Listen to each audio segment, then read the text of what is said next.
नमस्कार मंडळी, आज आपण बनवणार आहोत झटपट असं लिंबू सरबत, म्हणजे त्याला काय म्हणतात, इन्स्टंट असं लिंबू सरबत। तर त्याच्यासाठी आपण साखर घेतली आहे 3 कप आणि त्याच्यानंतर आपण लिंबूचा रस काढून घेतला आहे, हा 1 कप घेतलेला आहे आणि त्याच्यामध्ये हळूहळू साखर पूर्ण मिक्स करणार आहोत आपण। अशा प्रकारे पूर्ण मिक्स करून घ्यायची आहे, तिला मेल्ट होऊ द्यायची नाही आहे। त्या लिंबूच्या रसमध्ये हळूहळू असं पसरवून घेणार आहोत।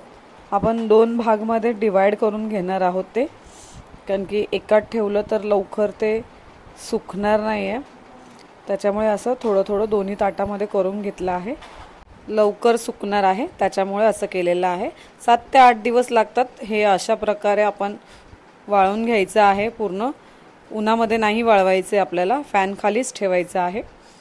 तर असं वाळल्यानंतर आपण ते मिक्सरच्या भांड्यात असं बारीक करून घेणार आहोत, पावडर करायची आहे आणि त्याच्यानंतर ती आपण गाळून घेणार आहोत।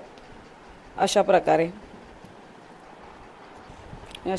गाळून घेतली आहे आपण आणि त्याच्यानंतर आपण हे बघा, हे अशा प्रकारे पावडर झाली आहे त्याची।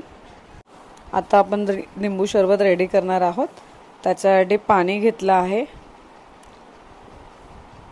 आणि त्याच्यामध्ये आपण हे 1 ते 2 चम्मच पावडर टाकणार आहोत जी आपण रेडी केली आहे आणि त्याच्यानंतर सब्जा टाकणार आहोत आणि थंडगार असं बर्फ टाकणार आहोत आणि आपलं लिंबू सरबत रेडी झालेलं आहे।